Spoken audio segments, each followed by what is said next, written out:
So Doom, this is history of the video games. Like I remember I had the 386. Is that what you call it? The 386 PC, and I could run. A friend of mine brought Wolfenstein 3D, and wow, just blew my mind.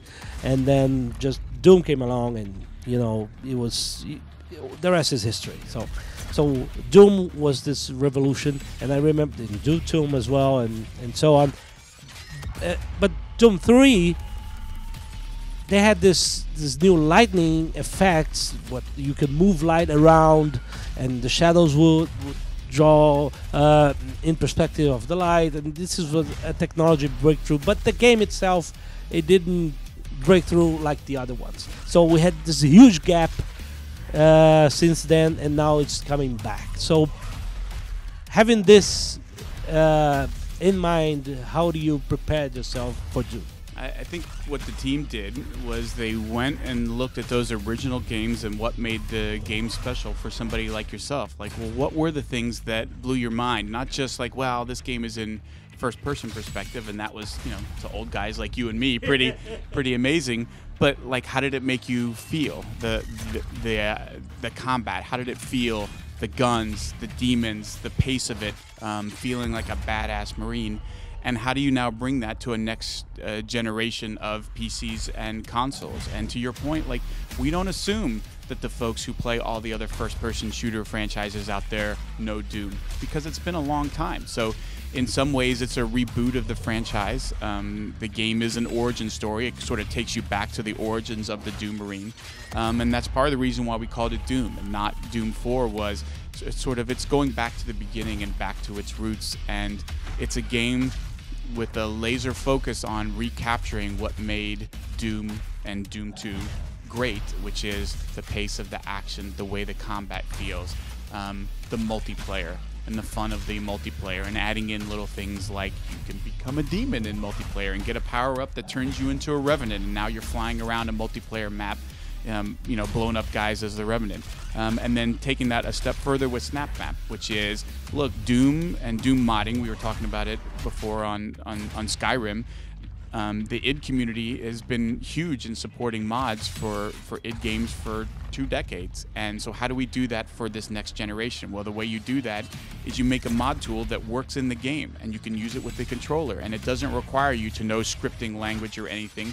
You know, if you know how to place little rooms on a grid, you can build your own Doom maps, and you could build co-op gameplay and 4-player, you know, classic deathmatch and single-player stuff, and you can do whatever and share it with anybody on any platform. Doesn't matter if you're on the Xbox One and they're on the PS4, that you can make and download and share content with everybody, gives it that mod fan support to go along with the multiplayer and the single player. And that's how we think we get to, look, we need to be relevant again. We need to be a player in the first-person shooter space. And, you know, I think the game looks great and it plays great, but it's all of those things together that I think are going to make Doom relevant in first-person shooters again. Yeah, because when it started, everything was new. Like this first-person perspective, people are just starting to know this, and then a world of evolution in this genre took place between then and now. And now, if you're coming back, you have to like, okay, let's, you know, what can we incorporate from what this type of game have evolved and what we can bring new. So you said that we're gonna have cross-platform content sharing, right? Cross-platform content sharing. Now, that doesn't mean playing. That doesn't mean you can play a deathmatch with somebody on a PS4 if you're on a PC. It doesn't work like that. But with the maps that you make are going to be supported by BethesdaNet.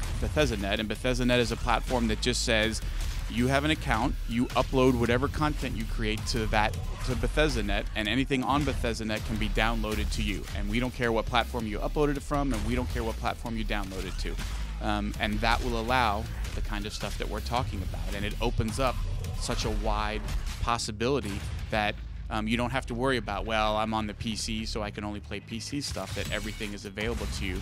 And the kinds of, we've seen time and time again, the stuff that the fan communities come up with, the new types of gameplay that you can create with the game logic. There's so many things. If you want to do really simple stuff, you can, but you can also do really complex, sophisticated editing if you're so inclined, and make really awesome stuff. And when you make it, everybody can go, that's awesome, I want to play that. And it doesn't matter what they're playing on, they'll be able to download it and start playing it instantly.